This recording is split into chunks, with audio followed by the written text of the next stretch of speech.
जी बोले, मौलाना भूल गए कि राज्य में सत्ता किसकी है। बरेली में आई लव मोहम्मद विवाद की पूरी कहानी। नमस्कार, जय माता दी। मैं सुचि गुप्ता द ब्लेसिंग से, और आज हम बात करेंगे बरेली में हुई हालिया हिंसा के पूरे घटनाक्रम के बारे में। यह सिर्फ बरेली तक ही सीमित नहीं, बल्कि महाराष्ट्र, उत्तराखंड और तेलंगाना तक इसकी आग फैल चुकी है।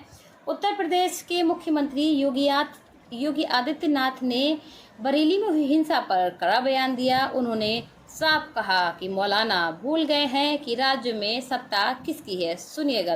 पर्व और त्योहारों के दौरान आपने देखा होगा, जब भी पर्व और त्योहार आते थे उत्पात शुरू हो जाती थी।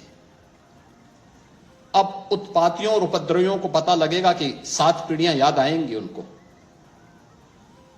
क्योंकि कभी कभी बुरी आदतें जाती नहीं लोगों की, तो उसके लिए उनकी डेंटिंग पेंटिंग करवानी पड़ती है कायदे से, जिससे उनकी बुरी आदतों को हम ठीक कर सके।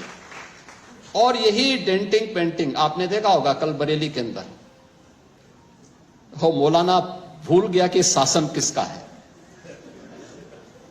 वो ये मानता था धमकी देंगे और हम जबरदस्ती जाम कर देंगे। हमने कहा जाम नहीं होगा, कर्फ्यू भी नहीं लगेगा, लेकिन कर्फ्यू का सबक तुम्हें ऐसा सिखा देंगे कि तुम्हारी आने वाली पीढ़ी दंगा करना भूल जाएगी। क्या तरीका है ये?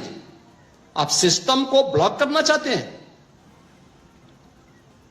और यह प्रवृत्ति थी यूपी के अंदर 17 के पहले, यही होता था।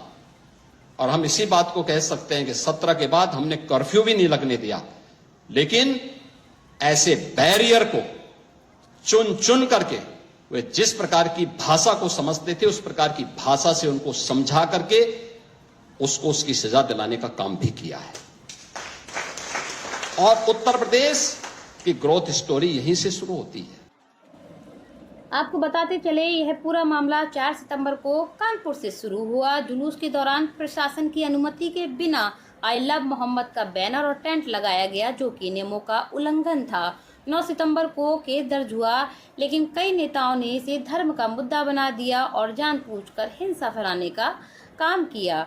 जिसके बाद बरेली के मौलाना तौकीर रजा के कहने पर शुक्रवार को जुमे की नमाज के लिए पहले भीड़ इकट्ठा हुई। उसके बाद प्रदर्शनकारियों और पुलिस के बीच झड़प हुई। 35 लोग गिरफ्तार हुए, जिनमें मौलाना तौकीर रजा भी शामिल है। इसके साथ ही उत्तर प्रदेश सरकार ने स्पष्ट कर दिया कि कानून और संविधान की रक्षा उनके लिए सर्वोपरि है। लेकिन दोस्तों, इस विवाद ने एक बार सबके जहन में यह सवाल फिर से उठाया है कि क्या धर्म की अभिव्यक्ति की आज़ादी लोगों को कानून तोड़ने का अधिकार देती है, पुलिस पर पत्थरबाजी करने का अधिकार देती है? क्या यह संविधान के खिलाफ नहीं? क्या अब संविधान खतरे में नहीं है? क्या यह सिर्फ एक प्रदर्शन था या कोई बड़ी साजिश को अंजाम देने की मंशा? इस पर आपकी क्या राय है, कमेंट्स में ज़रूर बताएं। इसी के साथ जय माता दी। फिर मिलेंगे किसी नए मुद्दे पर चर्चा के साथ। राधे राधे।